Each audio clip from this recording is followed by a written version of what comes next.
اب شروع کریں اس آیت کو، اصحاب کہف کے واقعے کو، تاکہ میں آپ کو اس کی تمام تر معاملات کو باریکی سے سمجھا سکوں. زیادہ وقت نہیں لوں گا تاکہ لوگ قرآن خود اس میں سے ڈھونڈیں، آپ کو خود ہی پتہ چلے گا. میرا کام ہے آپ کو اینگل دے دینا، ٹھیک ہے.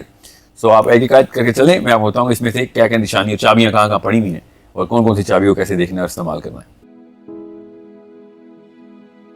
دجال کے اور اینڈ آف ٹائم کے تناظر میں. کیا تمہارا یہ خیال ہے کہ غار اور رقیم والے لوگ ہماری نشانیوں میں سے کچھ زیادہ عجیب چیز تھے؟ ادھر نا جو فوکس پوائنٹ ہے نا، یہ اردو میں پتہ نہیں کیوں نہیں ہوا ہوا. عربی میں جو اس آیت میں فوکس ہے نا کہ کیا یہ واحد نشانی تھے. یہ جو عربی ہے نا، اسی گرامر میں اصطلاح میں یہ لفظ یہاں پہ کہ کیا تم سمجھتے ہو کہ یہ واحد نشانی سے جو ایک عجیب واقعہ ہوا ہے. جی آگے چلیں. جب ان نوجوانوں نے غار میں پناہ لی اور اللہ تعالیٰ سے دعا کرتے ہوئے کہا تھا کہ اے ہمارے پروردگار، ہم پر خاص اپنے پاس سے رحمت نازل فرما اور ہماری صورتحال میں ہمارے لیے بھلائی کا رستہ مہیا فرما. یہ تو آیت ایسی ہے کہ دجال ظاہر ہونا ہے، آپ نے اس آیت کا ورد شروع کر دینا ہے، کیونکہ یہ بالکل وہی واقعہ ہے کہ بس تو اپنے پاس ہی رحمت، کیونکہ باقی کی جگہوں سے تو ہمیں کوئی امید نہیں. پوری دنیا ہمارے خلاف ہو چکی ہے، لٹرلی پوری دنیا. دجال نے ایک گھر میں اپنی پینٹریشن کر دینی. اب جو بچے گا وہ یہی کہے گا کہ نہ اپنی ریسورسز کوئی بچی ہیں، نہ کوئی جاننے والا بچہ ہے، نہ کوئی گروہ بنا سکتے ہم الگ الگ کلسٹر میں بیٹھے ہوئے ہیں. اب تو اکیلا ہی ہے جو کہ ڈائریکٹ غیبی مدد ہی کرے گا. اب کوئی زمینی اور یہ والے قوانین نہیں ہمارے کام کسی آنے والے کہ ہم جو ریسورس اکٹھی کر سکیں، لوگوں کو اکٹھا کر سکیں اور پھر کوئی جتھا بنا کے کوئی کنونشنل طریقے سے کام نہیں ہونے والا. بھی ہے جو قوانین اللہ تعالیٰ نے پورے کر کے دکھائے ہوئے ہیں، لوگوں کو بھی اسی قوانین کے تابع کیا ہے. اب وہ ٹائم نہیں رہا کہ کنونشنلزم کے تھرو کام ہو سکے. ہمیں انتہائی لارجر دین لائف انکنونشنل طریقے سے خود خاص اپنی طرف سے قدم کر دے کہ کوئی معجزہ ہو جائے ہمارے ساتھ. چنانچہ ہم نے ان کے کانوں کو تھپکی دے کر کئی سال تک ان کو غار میں سلائے رکھا. یہ دیکھیں نا، پھر اردو میں یہ والا مسئلہ ہے. حالانکہ کان کو تھپکی دے کے یہ پوری کی پوری امت اس آیت کو ایسے گزر جاتی ہے جیسے کہ ہم بچپن سے مائیں ہماری کانوں پہ تھپکی دے کے سلاتی تھیں. سلانے کے معنی میں ہمیں تو کمر پہ تھپکی دے کے سلایا جاتا تھا، کانوں پہ تھپکی دے کے کس کو سلایا جاتا ہے؟ اس بارے میں 1000 سال سے بحث کیوں نہیں کھلی ہوئی؟ میرا یہ سوال ہے. ہزاروں سال سے ہم 1400 سال سے ہم اس آیت کے اوپر بحث کر کے اور ترقی کیوں نہیں کر گئے؟ آپ سوچیں اس بارے میں اس تفسیر میں بھی بحث نہیں ہونی، بس گزر گئے اوپر سے. کیوں؟ کیونکہ چیز کو نشانی کے طور پہ لے نہیں رہے. اللہ کہی جا رہے ہیں کہ یہ اصحاب کہف کا واقعہ بہت عجیب نشانی ہے، تمہیں عجیب قانون توڑا ہے میں نے تاکہ تم سیکھو اس سے. اور اللہ کے نبی السلام کہہ رہے ہیں اس صورت کے تو دجال سے نجات ہوگی. تو نشانیاں دیکھ لیتے ہیں نا، چابیاں مل رہی ہیں. امام نووی کہتے ہیں کہ جس نے سورہ کہف کے اندر غور سے نشانی ڈھونڈی تو اتنی چابیاں مل جائیں گی کہ دجال کے لیے کافی ہوگا. لوگوں نے ڈھونڈی ہیں تو ملی ہیں. اب ہمارا چونکہ ایمان ہے کہ نبی السلام نے ہمیں جب سورہ کہف بتائی ہے تو اس میں ہماری بچت کی ہی بتائی ہے. تو وہ کیا بچت ہے؟ یہ اس طرح کی نشانیوں سے ہمیں آپ کو غور و خوض کرنا پڑے گا. کیا ہے؟ کانوں پہ تھپکی دے کے کئی سال تک ان کو غار میں سلائے رکھا. اب ربنا علی اذانہم، کہ کان پہ چوٹ لگی ہے. اور سمجھیں اس کو. یہاں پہ اصحاب کہف 3 یا اس سے زیادہ تھے، کیونکہ عربی کا جو صیغہ ہے وہ 1 کے لیے الگ ہوتا ہے، 2 کے لیے الگ ہوتا ہے اور 3 یا اس سے زیادہ کے لیے الگ ہوتا ہے. اردو میں ایسے نہیں. اور اردو میں واحد 1 اور جمع جتنے مرضی ہوں 1 سے زیادہ. ٹھیک ہے. انگلش میں واحد 1 جمع جتنے مرضی ہوں 1 سے زیادہ جمع. عربی میں ایسے نہیں. عربی میں واحد 1 2 الگ اور 2 سے زیادہ کو جمع کہتے ہیں. تو 3 تو یہ تھے ایٹ لیسٹ، کم از کم 3 تو تھے. ٹھیک ہے. یا اس سے زیادہ تھے. آف کورس اس سے زیادہ ہی تھے. اللہ تعالیٰ نے آیت بتائی آگے سے. کچھ لوگ کہتے ہیں کہ یہ 4 تھے اور 5واں ان کا کتا تھا. کچھ لوگ کہتے ہیں 6 تھے اور 7واں ان کا کتا تھا. ان کو کہہ دو اے محمد کہ اللہ کو ہی پتہ ہے کتنے تھے اور کتنے یہ. اور اللہ نے آگے یہ بھی کہا کہ ان میں سے کچھ لوگ ہیں جو جانتے ہیں کتنے تھے، مگر اس بارے میں بحث چھوڑ دو. یہ ہوا میں تیر چلا، اللہ نے خود کہا ہوا میں تیر چلا رہے ہیں بیٹھ کے، کچھ نہیں ان کو پتا کہ کتنے تھے. مگر اللہ نے خود جو صیغہ استعمال کیا ہے وہ جمع کا ہے. تو اس کا مطلب ایٹ لیسٹ 3 یا سے زیادہ تھے. تو آپ کو میں یہ کیوں بتا رہا ہوں اس بارے میں؟ ہم 6-7 لوگ اس اسٹوڈیو میں بیٹھے ہیں، ہمیں اکٹھا سلانا ہے. اگر آپ نے اکٹھا، تو آپ کے ذہن میں کیا تصویر بنتی ہے؟ اکٹھا سلانا ہے کان پہ تھپکی دے کے. اسی لمحے میں ہم سب کو سونا ضروری ہے، ورنہ تو میرے سامنے اچانک کان پہ تھپکی ہے اور آپ سو اور میں جاگ رہا ہوں تو میں تو دیکھ لوں گا آپ کے ساتھ کیا ہوا نا. سمجھ رہے؟ کیوں میں یہ بات کر رہا ہوں کہ میں دیکھ لوں گا؟ اس سے کیا فرق پڑتا ہے دیکھ لے تو. پھر میں یہ نہیں کہوں گا اٹھ کے کہ ہم 1 لمحے سوئے تھے 1 پہر یا سے زیادہ. میں تو خود بولوں گا نہیں، میں نے تجھے خود سوتے ہوئے گرتے ہوئے دیکھا ہے. تیرے ساتھ ایک عجیب واقعہ ہوا ہے، تو اچانک ڈراپ ہوا ہے کیونکہ کان پہ تھپکی لگی. یہاں پہ تھپکی کا لفظ اس طریقے سے نہیں اللہ نے لکھا ہوا، کان پہ ضرب لگی ہے آگے. اور ایسے تصویر بنتی ہے. اردو کی کمزوری ہے یہ، اردو اتنی لاچار زبان ہے کہ وہ نقشہ نہیں کھینچ سکتی. کان پہ ضرب لگنا اردو میں کیا ہوتا ہے؟ تھپڑ مارنا. کچھ ترجمے میں تو میں نے خود پڑھا کان پہ تھپڑ مارا فرشتے نے. حالانکہ اللہ تعالیٰ کیا بتا رہے ہیں ادھر کہ یہ جتنے تھے 10 تھے 11 تھے 100 سے 200 تھے کیا پتا 500 ہمیں کیا پتا کتنے, اللہ نے کہا ہمیں نہیں پتا. تو 3 تو تھے نا, تو 3 بندوں کو کان پہ اکٹھی ضرب لگانے کا مطلب کیا ہوتا ہے کہ کوئی ساؤنڈ پروڈیوس ہوئی ہے, کیونکہ ساؤنڈ اکٹھی 3 بندوں کو جاتی. ورنہ دوسرا مطلب کیا لینا پڑے گا کہ جتنے بھی تھے اتنے ہی یہ فرشتے نیچے آئے اور سب نے اپنے آپ کو ٹائم کیا کہ سب کو سنانا ہے اسی لمحے میں, تو سب نے ایک ہی وقت میں تھپڑ مارا تھا اپنے کان پہ. سمجھ رہے ہیں؟ یا پھر احسان سا مطلب ہے جو اللہ کہہ رہے ہیں کہ ایک ایسی ساؤنڈ کان پہ چوٹ لگی ہے, کان پہ چوٹ کا مطلب ہوتا ہے ساؤنڈ پروڈیوس ہوئی اور وہ ایسی ساؤنڈ تھی کہ سب کے سب اچانک اسی لمحے سو گئے. اب وہ کان پہ پروڈیوس ہونے کا مطلب ہی ساؤنڈ ہے, ورنہ آنکھ میں ضرب لگتی تو کچھ روشنی کا معاملہ ہوتا, یہ کان میں ضرب لگی ہے تو کچھ ساؤنڈ کا معاملہ. یہ ہے ضروری چابی یہاں پہ جو دجال کے ٹائم پہ ہمارے کام آنی ہے. ساؤنڈ کے ساتھ وہ کیا کرے گا, یا پھر ہم ساؤنڈ کے ساتھ کیا کر سکتے ہیں. ساؤنڈ کیا ٹیکنالوجی ہے جس کے تھرو ہم دجال سے بھاگ سکتے ہیں. جیسے یہ بچے بھاگیں, ابھی دیکھ بتاتے ہیں اللہ کیسے بچے بھاگیں, دیکھ بتا ابھی آتی ہے. Sound is the key hair.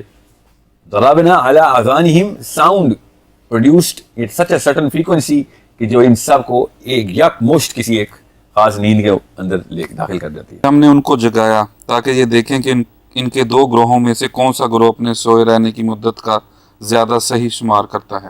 یہ تو ابھی واقعہ جو بیچ میں جو کچھ ہوا وہ تو بعد میں اللہ تعالیٰ نے بتایا. یہاں پہ اللہ تعالیٰ نے ایک دم بتایا کہ جب یہ اٹھے تو خود اللہ تعالیٰ بتا رہے ہیں یہاں پہ کہ ان دونوں کا ڈائلاگ کروایا دونوں گروپس کا. اس کا مطلب ہے کہ یہ 3 سے بھی زیادہ ہیں, 2 گروہ بنے, ٹھیک ہے, ورنہ تو 2 گروہ نہیں بنتے نا, 3 کے گروہ ایک بنتا ہے, 2 بندے ایک طرف ایک بندہ ہے, تو یہ 3 سے تو زیادہ ہیں.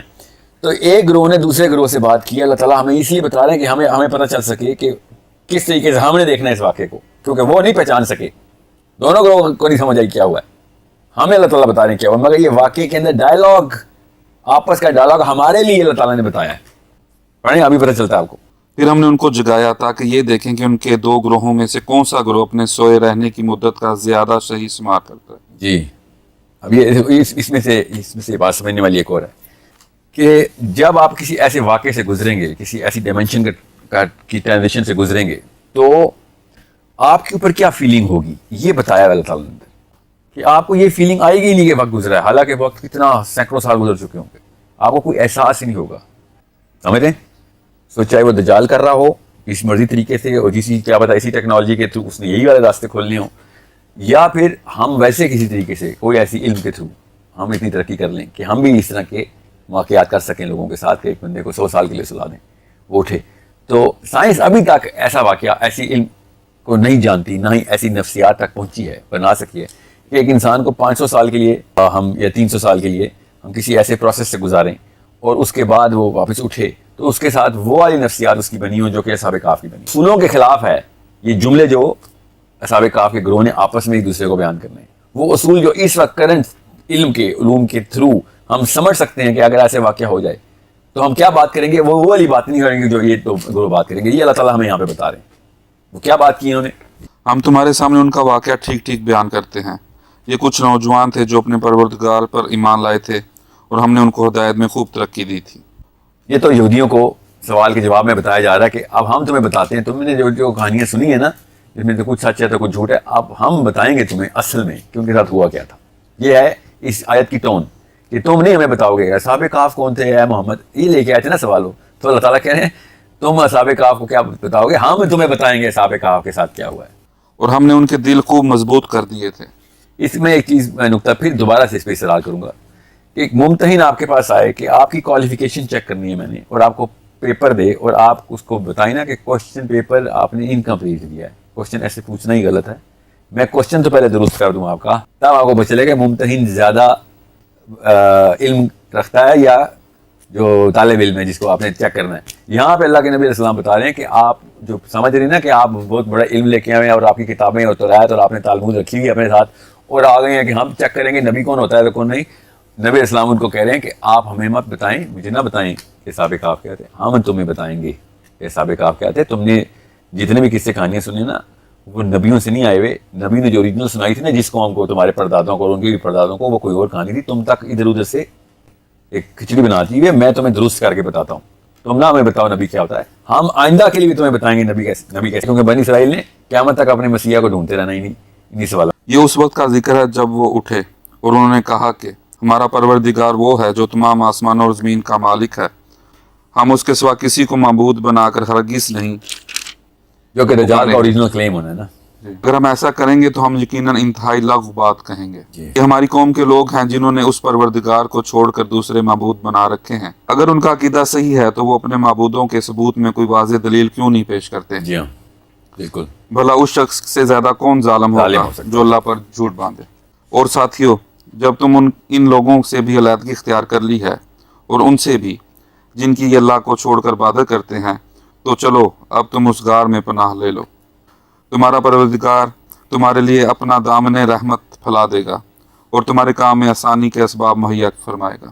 اور وہ غار ایسا تھا کہ تم سورج نکلتے وقت دیکھتے تو وہ ان کے غار سے دائیں طرف ہٹ کر نکل جاتا، اور جب وہ غروب ہوتا تو ان سے بائیں طرف کترا کر چلا جاتا. اور یہاں پہ رک جائیں. یہ اب یہ ایک بڑی نشانی میں سے ایک نشانی ہے. بڑی نشانیوں میں سے ایک نشانی یہ ہے کہ جتنا مرضی آپ نقشہ بنا لیں گے، دنیا میں کوئی ایسی غار نہیں ہے جو کہ اس وقت اس لینڈسکیپ آف دا پلانٹ پہ ہو کہ جس میں یہ نشانی پوری ہو سکتی ہو کہ جب سورج نکلے گا تو دائیں طرف سے کترا کے گزر جائے، اور وہی سورج جب غروب ہو رہا ہو تو بائیں طرف سے کترا کے گزرے.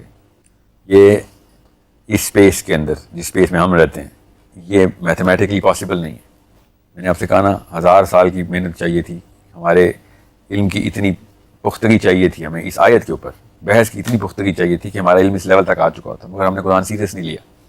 اس آیت میں جو میتھمیٹکس اور جیومیٹری بتائی ہے، میتھمیٹکس جیومیٹری کی بیسس ہوتی ہے نا، جو جیومیٹری بتائی ہے نا اس غار کی، وہ پیپر پہ آپ ڈرا نہیں کر سکتے. سوچیں ذرا، آپ کا ذہن کیا بناتا ہے نقشہ کہ ایک ایسی غار ہے جس کے اندر ایک کھلا علاقہ ہے، جو آگے اللہ تعالیٰ بتائیں گے کہ ہم نے اس کو ان کو کھلے علاقے میں، غار کے اندر اسپیس ہے، گراؤنڈ ہے، ایک فلیٹ ایریا ہے جدھر یہ سو رہے تھے سارے. یہ اگلی آیت میں اللہ تعالیٰ بتا رہے ہیں. اس کا مطلب ہے کہ اندر سے فلیٹ ہے، باہر جہاں سے بھی وہ سوراخ ہے غار کا جہاں سے وہ انٹر ہوئے ہیں، وہ جس مرضی طریقے سے آپ اس کو غار کو پریزنٹ کریں، اس ٹیبل کے اوپر بنائیں، پیپر پہ نقشے بنائیں، آپ کو پتہ ہے سورج آسمان میں کہاں سے نکلتا ہے، کیسے نکلتا ہے اور کیسے غروب ہوتا ہے. وہ اپنی آرک پوری کرتا ہے. دائیں طرف جب طلوع ہوتا تھا تو دائیں طرف سے کترا کے گزر جائے گا سورج، کسی بھی اینگل پہ دائیں طرف سے کترا کے گزروائیں ذرا جیومیٹری میں، تو وہ بائیں طرف سے غروب ہوتے ہوئے نہیں گزر سکتا. طلوع کے وقت اگر دائیں طرف سے راستہ چھوڑ کے گزر رہا ہے تو بائیں طرف سے غروب کے وقت وہ نہیں گزر سکتا. ایسا کوئی اینگل نہیں ہے جو کہ آپ کسی بھی ایسی غار کا بنا سکیں اس فلیٹ ارتھ کے اوپر. یہاں سے آگے ہی نہیں جانا چاہیے ہمارا پروگرام بھی اور کوئی بھی بحث بھی، کہ جب تک ہم اس غار کی جیومیٹری نہیں سمجھتے ہمیں سمجھ کیسے آئے گی نشانی کیا ہے. یہ آیت آپ دوبارہ پڑھیں تاکہ آپ کو پتہ چلے کتنی سیریس بات میں نے یہاں پہ روکا ہے. اور وہ غار ایسا تھا کہ تم سورج کو نکلتے وقت دیکھتے تو وہ ان کے غار سے دائیں طرف ہٹ کر نکل جاتا، اور جب غروب ہوتا تو ان سے بائیں طرف کی طرح کر چلا جاتا. جی. اور اس غار کے ایک کشادہ حصے میں سوئے ہوئے تھے. یہ سب کچھ اللہ کی نشانیوں میں سے ایک نشانی ہے. یہ دیکھیں آپ ذرا، یہاں پہ نا یہ زمین ہے، اس کے کشادہ حصے پہ اصحاب کہف یہاں موجود ہے. آپ کے اور میرے ذہن میں جتنی بھی غاریں بنتی ہیں نا وہ پہاڑ کے اندر بنتی ہیں. ٹھیک ہے، سمجھ لیں زمین میں بنایا تھا غار. سارے آپشنز لے لیتے ہیں. ایک زمین کا غار ہے، ٹھیک ہے، جس کے اندر وہ گئے ہیں اور ایسے کر کے کنویں کی طرح، ٹھیک ہے، کہ فلیٹ ایریا دینا ضروری ہے. اللہ نے کہہ دیا فلیٹ ایریا جہاں پہ وہ سو رہے ہیں. اور غار ایسے ہے، جب وہ یہودیوں کو ڈیڈ سی اسکرول ملے نا، اپنی کتابیں ملی ہیں ان کو، تو وہ ایسے غار سے ملی ہیں. ایک چرواہا تھا، اس نے سوراخ دیکھا تو اس نے نیچے پتھر پھینکا تو برتن کے ٹوٹنے کی آواز آئی، جیسے مٹی کے برتنوں میں مٹکا ٹوٹا ہو جیسے. غار اندھیرا تھا ادھر، تو رات کا ٹائم اور دن کے ٹائم میں بھی روشنی نہیں آتی. تو بہرحال اس نے جب برتنوں کی آواز سنی تو وہ اپنی کیوریوسٹی میں نیچے گیا اور نیچے دیکھا سینکڑوں مرتبان پڑے ہوئے، مرتبان میں لاک ہوئے وہ اسکرولز پڑے ہوئے لیدر کے، اور لیدر کے اوپر آیتیں لکھی ہوئی. تب کہیں جا کے یہودیوں کو اپنی کتاب کی ہسٹری کے حساب سے 3000 سال کی سب سے بڑی ڈسکوری ہوئی ہے یہ، اور اس کو تو نہیں پتا تھا کیا ہے. تو وہ چرواہا تھا، رات کو آدھی تو اس نے اسکرول جلا دیے کیونکہ ٹھنڈ لگ رہی تھی اس کو. ٹھیک ہے، اتنا بڑا نقصان ہے یہودیوں کا اس مسلمان چرواہے نے، اور $40 یا $50 میں انہوں نے خرید لیے سارے. ٹھیک ہے، جو اس وقت اسرائیل کی سیکیورٹی میں پڑے ہیں. بہرحال وہ غار ایسی ہے، آپ اگر پڑھیں گے نا اس کے بارے میں تو وہ ایسی ہے، وہ زمین پہ چلتے ہوئے نیچے کی طرف. تو ایک تو یہ غار ہو گئی. دوسری غار جو ہمیں پتہ ہے غار کس طرح کی ہوتی ہے کہ وہ پہاڑ ہے اور اس کے اندر یہ انٹری ہے، اور یہاں پہ انسان آتے ہیں اور یہاں پہ لیٹ جاتے ہیں. ایک کنونشنل پہاڑ کے اندر ایک غار ہے، اور یہ ایک انکنونشنل غار ہے، کسی بھی ہوتی ہے، اس میں کوئی شک نہیں. اب دونوں کیسز کے اندر پہلے ہم یہ والا کیس لے لیتے ہیں کہ یہ پہاڑ ہے، اس کے کس طرف مرضی آپ غار کا دہانہ کر لیں، ادھر کر لیں ادھر کر لیں، ادھر سے بھی انٹر ہو سکتے ہیں، ٹھیک ہے، ادھر سے بھی انٹر ہو سکتے ہیں غار میں، اور ادھر سے بھی اور چوتھی طرف سے بھی، ٹھیک ہے، سمجھ لیں ادھر سے انٹر ہو سکتے ہیں۔ اب آیت پڑھیں آپ، واقعہ کیا ہو رہا ہے ادھر، یہ والی آیت دوبارہ پڑھیں۔ اور وہ غار ایسا تھا کہ تم سورج کو نکلتے وقت دیکھتے تو وہ ان کے غار سے دائیں طرف ہٹ کر یہاں پہ نکل جاتا۔ اب سورج یہاں سے نکلنا ہے، ٹھیک ہے، یا یہاں سے بھی نکالتا ہوں، بھی فکر نہیں کریں، ساری آپشن دیتا ہوں آپ کو۔ یہاں سے پہلی آپشن ہے، یہاں سے نکلنا ہے۔ غار کا منہ اس طرف نہیں ہو سکتا کیونکہ یہ فیسنگ دا سن ہے، غار فیسنگ دا سن نہیں ہو سکتا کیونکہ نکلتے ہوئے کہاں جاتا ہے، دائیں طرف۔ تو دائیں طرف تھوڑی جا رہا ہے، تو میرے تو اوپر سے گزر رہا ہے نا سورج، تو غار کا منہ یقیناً ایک طرف ایسا ہونا چاہیے کہ سورج یا تو دائیں طرف جائے یا بائیں طرف جائے، مگر سورج دائیں طرف سے نہیں نکلتا تھا۔ اللہ نے کہا ہے جب سورج نکلتا تھا اگر تم اس کو دیکھتے تو غار کی دائیں طرف سے سرکتا ہوا نکل جاتا، سورج کی کرنیں نہیں، سورج، ٹھیک ہے، تو غار کی دائیں طرف سے سورج نکلنا ہے، جب ابھرتا ہے سورج تو دائیں طرف سے سرک کے نکل جاتا ہے۔ دوبارہ پڑھیں ابھی آیت، لوگوں کے اٹینشن کو میں نے یہیں پہ رکھنا ہے۔ اور وہ غار ایسا تھا کہ تم سورج کو نکلتے وقت دیکھتے تو وہ ان کے غار سے دائیں طرف ہٹ کر نکل جاتا۔ دائیں طرف ہٹ کے نکل جاتا ہے، یہ واقعی انگلش میں بھی یہی ترجمہ ہے، عربی بھی یہی کہہ رہی ہے، اس لیے الفاظ میں مسئلہ نہیں کروں گا میں، کیونکہ ورنہ ایسے ہوتا ہے کہ ترجمہ صحیح نہیں ہوا۔ ایگزیکٹ سیم وربیج ہے عربی کی جو یہ ترجمے میں بتا رہے ہیں کہ غار ادھر ہے، سورج دائیں طرف سے ہٹ کے نکلنا ہے۔ دنیا میں ایسا سٹرکچر آپ بنا ہی نہیں سکتے اس فلیٹ ارتھ پہ سوائے ایک آپشن کے، میں آتا ہوں اس آپشن پہ۔ اب اس طرف آ رہے ہیں پہلے تو جس کے ذہن میں یہ آ رہا ہو کہ صاحب ادھر تو ہو سکتا ہے، چلیں یہ زمین میں غار بنا دی میں نے، یہ لیں زمین پہ غار، زمین پہ غار ہے یہ، سورج کہیں نہ کہیں سے تو نکلے گا، جیسے ہی سورج نکلے گا تو یہ زمین کی غار اوپر کی طرف کھلتی ہے، تو سورج دائیں طرف سے نہیں نکل سکتا کیونکہ اب وہ فیسنگ دا اسکائی ہو گیا۔ دائیں طرف سے نکالنے کے لیے سورج کو ادھر سے یا ادھر سے گزارنے کے لیے وہ اینگل ہی غلط ہے کہ ہم آسمان کی طرف سورج نکل رہا ہے تو میں غار کی بجائے غار سے نکلے ہوئے بندے کی دائیں طرف یا بائیں طرف بنانی پڑے گی، تو سمجھ لیں ہم اس کی بنا رہے ہیں یہاں پہ۔